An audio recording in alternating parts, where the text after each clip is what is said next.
I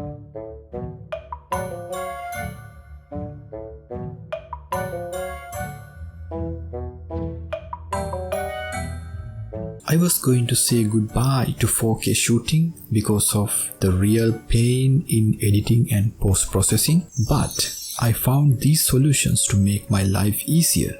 Let's find out.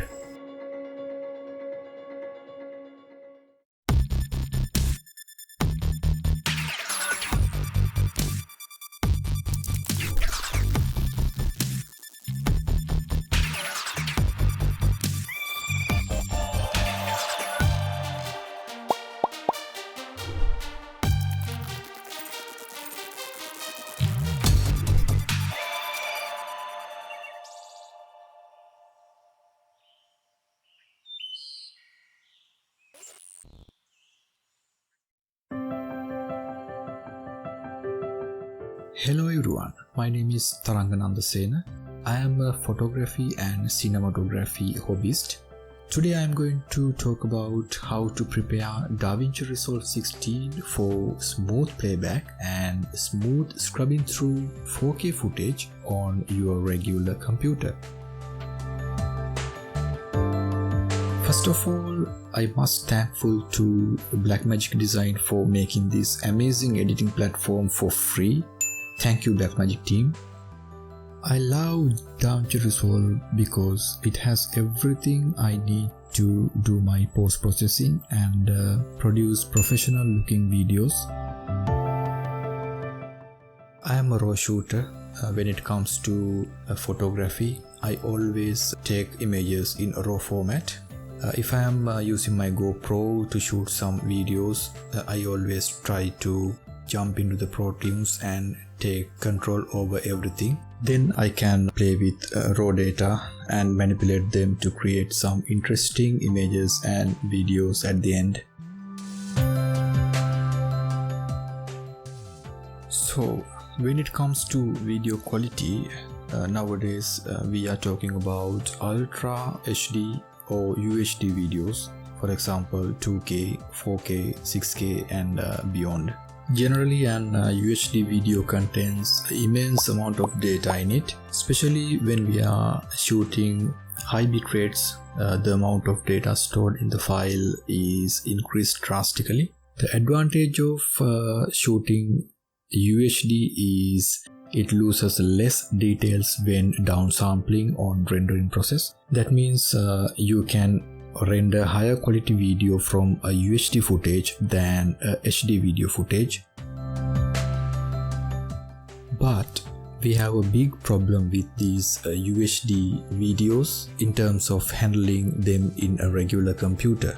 Regular computers these days are not quite ready for dealing with these huge files. Some of them cannot even play back 4K videos smoothly. The same problem occurs when we are going to edit a bunch of 4K footage. So now I am going to explain you how to set your Davinci Resolve 16 for smooth playback and smooth scrubbing like a professional. Let's get started. Now I am in Davinci Resolve 16 edit page. Here you can see I have imported 2 video clips into my timeline. I will use this second clip for demonstration purposes. Let's see some metadata about this clip. I will select this clip and click on metadata. So here you can see the encoding standard is H.265. The frame rate is 59.94. The resolution is 4K. Some audio information, AAC encoded, 48,000 Hz and 2-channel audio. And there are some additional information here as well. So I will close this metadata section for now. I will bring the playhead in front of this second clip and try to scrub through. Now I am scrubbing. So as you can see, it skips a huge number of frames. So this is this is really a headache when we are editing and post-processing. So same thing happens when we play back. So as you can see, the playback process is very slow. It skips a huge number of frames. So here you can see actual playback frame rate is currently 4.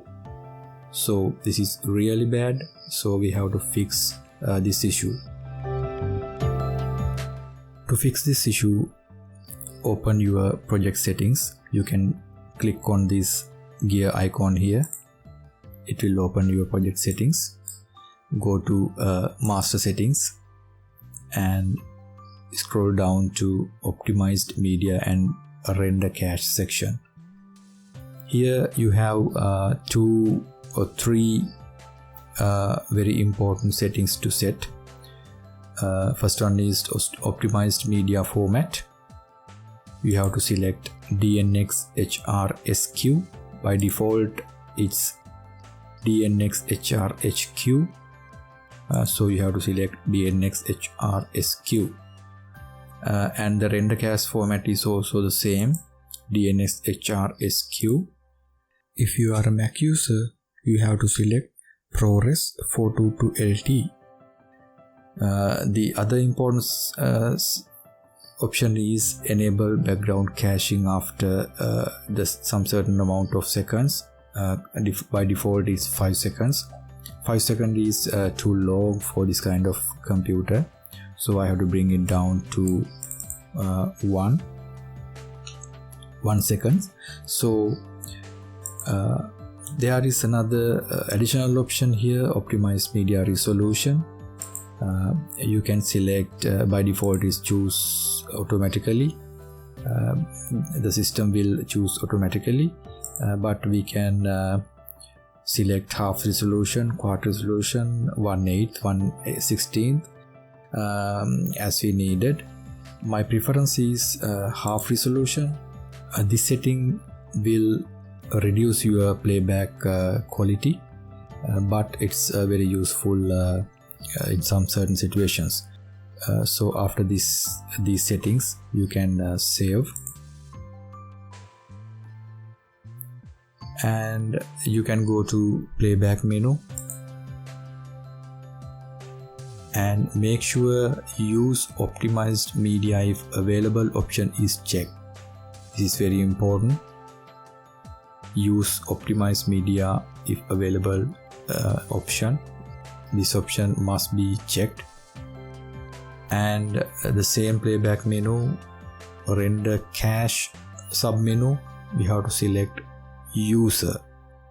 By default none is selected, so you have to select user. Now the system is ready for optimizing your media files. To optimize your media clip, go to timeline and select relevant media clip and right click on it and select generate optimized media,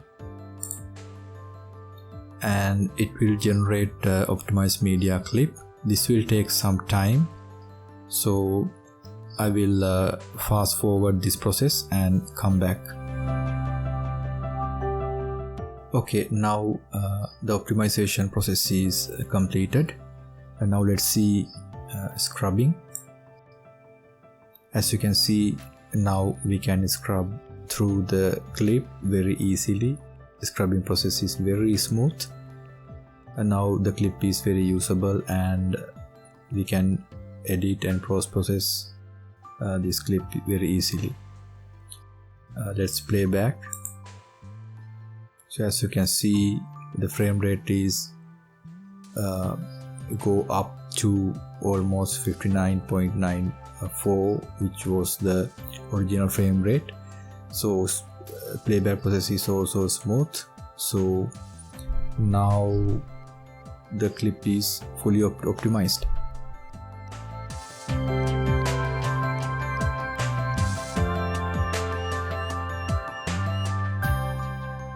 Color grading is very powerful feature every advanced video editing software provides.